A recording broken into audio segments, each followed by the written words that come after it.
What if the life you were meant to live was stolen from you at birth?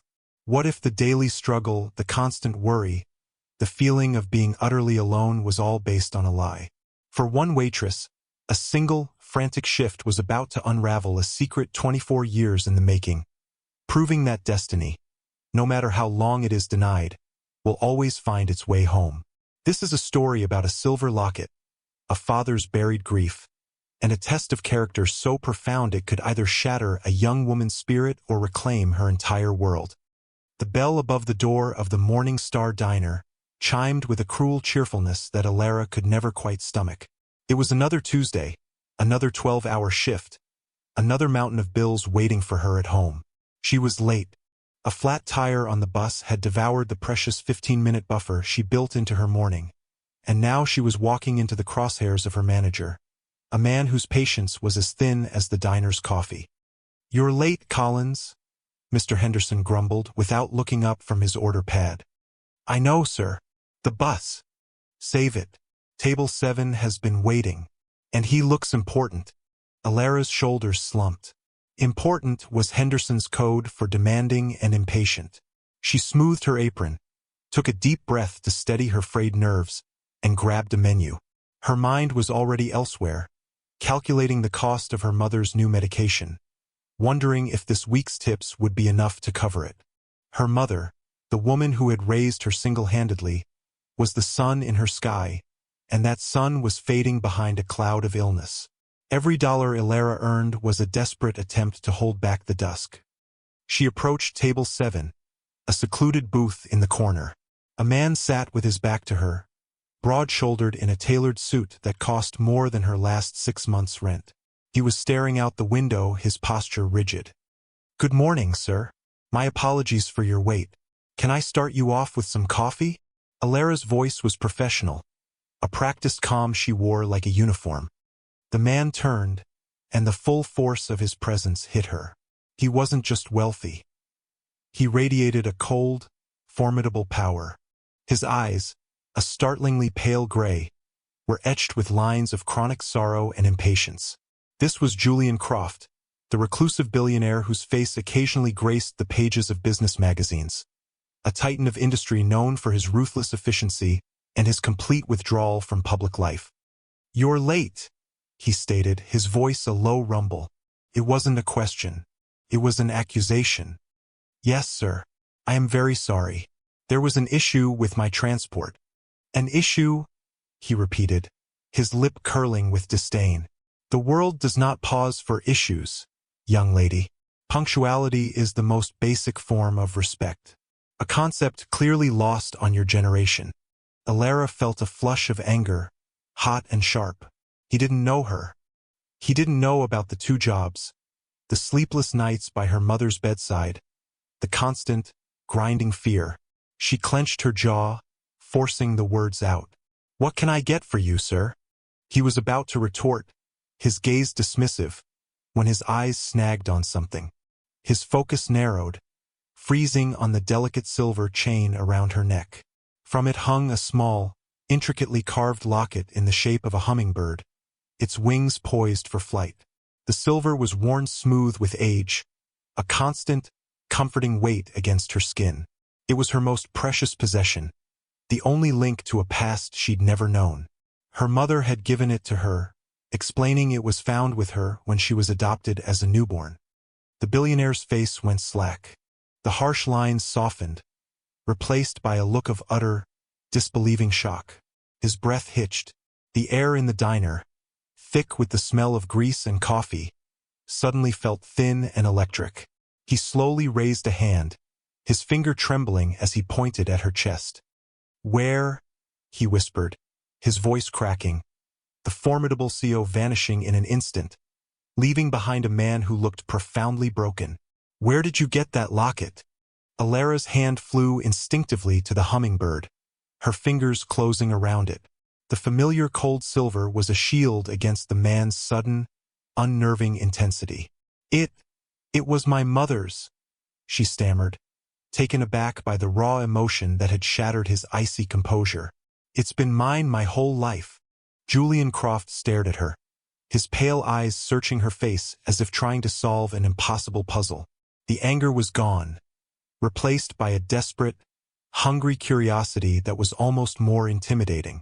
He seemed to see through her waitress uniform, past the exhaustion etched on her face, and into something deeper. "I need you to come with me," he said, his voice regaining some of its command, though it was now laced with a tremor of urgency. "Not now. Tomorrow. To my office." Alara blinked, bewildered. "Your office? Sir, I don't understand. I have my shift." "I will compensate you for your time," he interrupted, waving a dismissive hand as if a day's wages were pocket change, which to him they were. "I will pay you 10 times what you would make in a week. I need to know about that locket. It is of the utmost importance." Her manager, Henderson, was already gliding over, his face a mask of anxious curiosity. "Is there a problem here, Mr. Croft?" Julian didn't even look at him. His eyes remained locked on Alara, pleading and demanding all at once. "Tomorrow, 10 a.m. Croft Tower. My assistant will be waiting for you in the lobby." He slid a black business card across the table. "Please, it's more important than you can possibly imagine." He stood, dropped a $100 bill on the table for a coffee he never ordered, and walked out of the diner without another word, leaving Alara standing in a pool of stunned silence. The $100 bill felt like a prop from a movie. The business card felt like a key to a world she had no right to enter. Her heart hammered against her ribs. What did a man like Julian Croft want with a worn-out silver locket? And why did looking into his grief-stricken eyes feel like looking at a piece of her own reflection she'd never seen before? A flicker of hope, so alien she barely recognized it, ignited in her chest. For the first time in years, the future felt like more than just the next bill to be paid. The next morning, Alara stood before Croft Tower, a skyscraper of glass and steel that pierced the clouds, a monument to a level of wealth she could barely comprehend. Dressed in her only nice blouse and a pair of slacks, she felt as out of place as a sparrow in an eagle's nest. The lobby was a cavern of white marble and hushed efficiency. A woman with a sleek haircut and a headset approached her instantly. "Miss Collins? Mr. Croft is expecting you." She was escorted to a private elevator that ascended with stomach-lurching speed to the penthouse floor. The doors opened directly into an office that was larger than her entire apartment. Floor-to-ceiling windows offered a godlike view of the city below. In the center of the vast space, Julian Croft stood waiting. Today, he wore a simple cashmere sweater, but the aura of power still clung to him. "Thank you for coming," he said, his voice softer than it had been in the diner. He gestured to a leather chair. "Please." Alara sat, her hands clasped tightly in her lap. The hummingbird locket felt heavy against her chest. Julian didn't sit. He paced slowly toward a wall dominated by a large oil painting. It was a portrait of a woman with a warm, gentle smile and eyes that sparkled with life. She looked kind. She looked happy. And around her neck, painted in exquisite detail, was a silver locket shaped like a hummingbird, identical to Alara's. "That was my wife, Amelia," Julian said, his voice thick with unshed tears. "She died 24 years ago. The locket, it was my first gift to her. She adored hummingbirds. She said they were tiny miracles, proof that the most delicate things could be the strongest." He turned back to Alara, his gaze intense. "When our daughter was born, Amelia placed that locket around her neck in the hospital nursery. For luck, for protection," he paused, his composure threatening to crumble. "There was a fire at the hospital that night, an electrical fault in the West Wing. The nursery, Amelia and our daughter, Lily, they were both lost." Alara's heart ached for him. The story was a famous tragedy, a piece of city lore about the billionaire who had lost everything that mattered in a single night. "The authorities told me nothing was recovered," Julian continued, his voice barely a whisper. "The fire was too intense. But that locket, it's one of a kind. I had it commissioned. There is no other like it in the world. So I ask you again, Miss Collins, where did you get it?"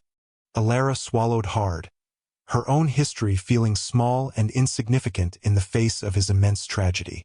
My adoptive mother gave it to me. She was a nurse. She found me, abandoned, wrapped in a blanket on the steps of a church. The locket was with me. It's the only thing I have from my birth family. Julian stared at her, processing her words. The pieces were impossible, and yet they were fitting together. An abandoned baby, a one-of-a-kind locket. The timing, a wild, desperate hope began to dawn in his eyes. It was a terrifying, brilliant light. I need your help, he said. I need to understand. I will pay for private investigators for anything you need. We have to find out how you came to have my daughter's locket. A week later, Alara found herself walking up the gravel driveway of the Croft family estate, a sprawling mansion of stone and ivy that seemed to have been pulled from the pages of a classic novel. Julian had insisted she come, believing that seeing his wife's belongings might trigger a memory, a connection, however faint. It felt like a fantasy, but for the chance to give her mother the life she deserved, and for the sliver of hope of finding her own origins, Alara had agreed. As they stepped into the grand foyer, a woman descended the sweeping staircase. She was impeccably dressed, her features sharp and her smile thin and painted on. She moved with an air of proprietary authority. "Julian, darling," she said, her voice smooth as silk but with an undercurrent of steel. "I was so worried when you didn't call. And you've brought a guest." Her cool eyes swept over Alara, cataloging her inexpensive clothes with a flicker of disdain. "Eleanor, this is Alara Collins," Julian said. "Alara, this is my sister-in-law, Eleanor Vance." She was Amelia's sister. "A pleasure," Eleanor said, though her tone suggested it was anything but. She offered a limp, cold hand. "Julian has told me the fascinating story about your necklace. Quite a coincidence. We're going up to Amelia's old rooms," Julian stated, moving toward the stairs. "We think there might be something there that could help." Eleanor's smile tightened. "Oh, Julian, must you? It's been locked up for so long. Dredging up all that pain. Is it wise? Especially with a stranger." The word hung in the air, weighted with suspicion.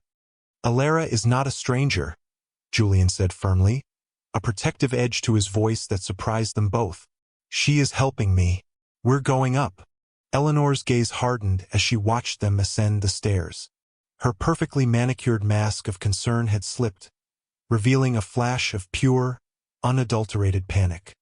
Upstairs, the rooms were preserved under a layer of dust, a shrine to a life cut short. They sifted through boxes of letters, photo albums, and keepsakes. Eleanor hovered nearby, a constant, unsettling presence, frequently interrupting with comments about how painful this must be for Julian, suggesting they stop. "It's amazing what people will do for money, isn't it?" she murmured to Julian, just loud enough for Alara to hear. "Crafting such an elaborate story, preying on an old man's grief. You must be so careful." Alara's cheeks burned, but she held her tongue, focusing on a small, lacquered jewelry box.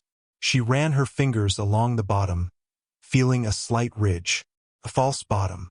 With a click, a hidden compartment sprang open. Eleanor let out a small, sharp gasp. Inside, there was no jewel, no forgotten treasure. There was only a small, folded piece of notepaper and an undeveloped roll of film. Alara's hands trembled as she unfolded the note. The handwriting was feminine and hurried. It read, "If anything happens to me, give this to the police. E.V. is not who she seems. E.V. Eleanor Vance." A chilling silence fell over the room. Julian took the note, his face paling as he read the words. He looked from the paper to his sister-in-law, a dawning horror in his eyes. "What is this, Eleanor?" "It's nothing," she snapped, reaching for the note. Amelia was always so dramatic. She was unwell after the birth, not thinking clearly, but Julian was no longer listening. He looked at the roll of film in Alara's hand as if it were a bomb. "We need to get this developed. Now." The drive to the photo lab was silent and fraught with tension. When they returned to the estate hours later with a thick envelope of freshly printed photographs, Eleanor was waiting for them in the library, a glass of brandy in her hand. She had regained her composure. Julian spread the photos across a polished mahogany table. The first few were blurry, but then the images sharpened into a nightmare. There was Amelia, his wife, looking terrified and thin, but very much alive, clutching a swaddled baby. A baby wearing a tiny hummingbird locket. The date stamp in the corner was a week after the hospital fire. In the background of one shot, a figure stood in the shadows, partially obscured. But the sharp profile, the cold set of her jaw, it was unmistakably Eleanor. "Explain this," Julian demanded, his voice dangerously quiet. Eleanor laughed, a brittle, ugly sound. "It proves nothing. A trick of the light. A doctored photo. This girl has filled your head with nonsense." She turned her venom on Alara. "I know you're kind. You see a grieving man, a fortune, and you invent a fantasy. You probably bought that tacky necklace in a pawn shop. But the lie was too big, the evidence too damning." Julian was looking at the photo of his wife, his face a mask of agony and betrayal. It was the truth. He could feel it in his bones. Before Julian could respond, Eleanor shifted her strategy. Later that evening, she found Alara alone in the garden, staring at the fountain. "You've caused enough trouble," Eleanor said, her voice low and menacing. She opened her purse and pulled out a checkbook. She scribbled quickly and tore out a check, holding it out to Alara. "Here, $1 million. For your mother's care, for whatever you want. All you have to do is leave. Tell Julian you were mistaken. Tell him the locket was a replica you bought online to trick him. He's a fragile man. This will destroy him. Take the money and give him back his peace." Alara stared at the check. $1 million. It was a staggering, life-altering sum. It was the end of all her worries. It was the best doctors, the best treatments for her mother. It was a comfortable home, a life without fear. For one dizzying second, she considered it. She could take the money and walk away from this confusing, painful storm. But then she looked up at Eleanor's face, at the cold, calculating cruelty in her eyes. She thought of the woman in the photograph, the mother she never knew, clutching her baby with such desperate love. She thought of Julian, a man hollowed out by a lie for 24 years. And she knew she couldn't. Her integrity, the moral compass her adoptive mother had instilled in her, was not for sale. She looked Eleanor straight in the eye and pushed the check back into her hand. "My father's peace isn't for you to sell. And the truth isn't for me to buy." Your father?" Eleanor scoffed, but a flicker of fear crossed her face. "I know who I am," Alara said, her voice ringing with newfound certainty. "And so do you." She turned and walked away, leaving Eleanor standing by the fountain, the $1 million check fluttering in her trembling hand. She didn't know that Julian had been standing in the shadows of the veranda, having heard every single word. The final piece of the puzzle had just clicked into place. He now knew Alara's character was as genuine as the locket she wore. And he knew Eleanor's was as false as the life of grief she had curated for him. The final confrontation happened in the Grand Library, the same room where they had looked at the photos. Julian stood by the fireplace, his posture unyielding as stone. Alara stood beside him, no longer a waitress but a daughter claiming her birthright. Eleanor was cornered, her usual poise replaced by a frantic, defensive energy.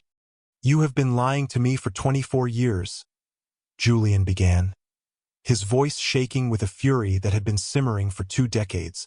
"My wife, my daughter, they weren't in the fire, were they?"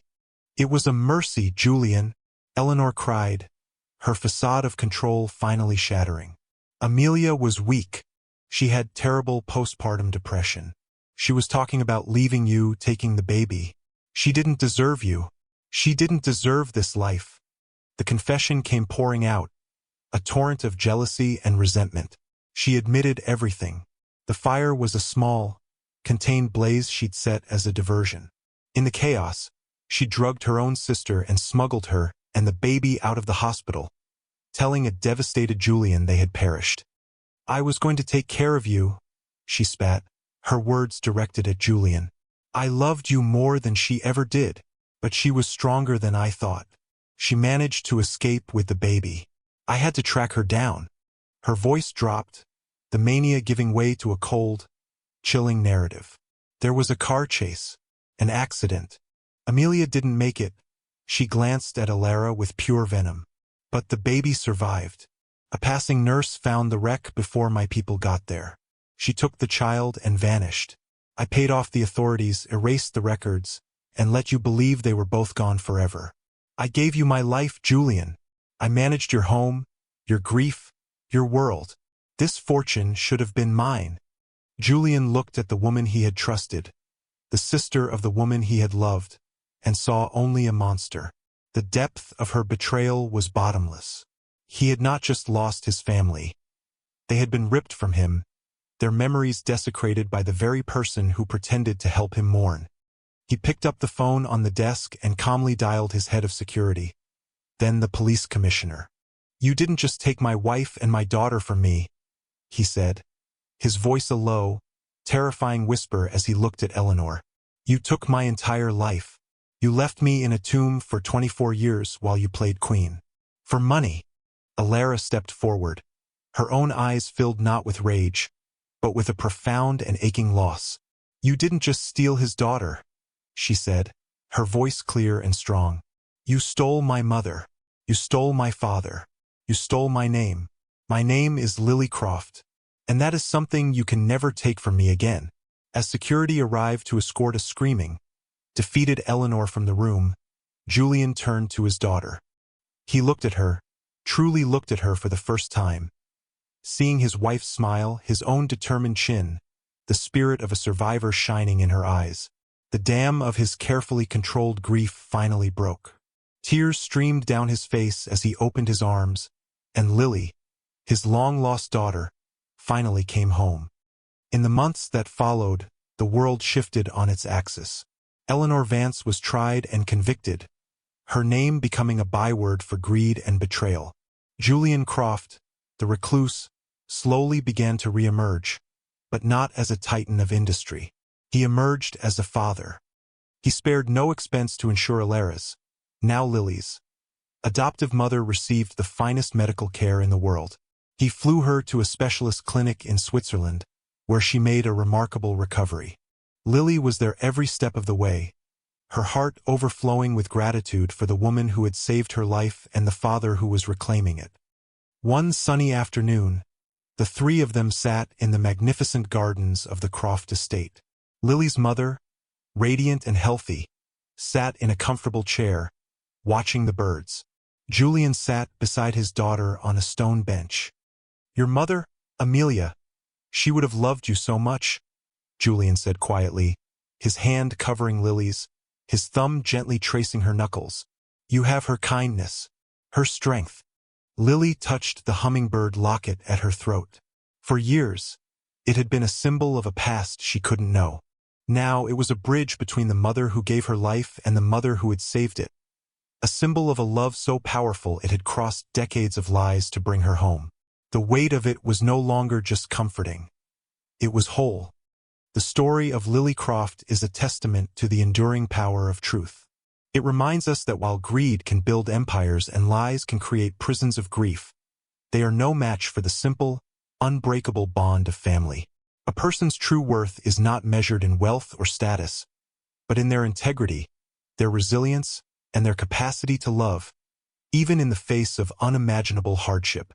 So, the next time you feel lost or overlooked, remember the hummingbird, a creature so delicate, yet capable of the most incredible journeys. For who knows what destiny awaits, waiting for the right moment to reveal itself. If this story of hope and vindication touched your heart, please like, share, and subscribe for more inspirational content that celebrates the strength of the human spirit.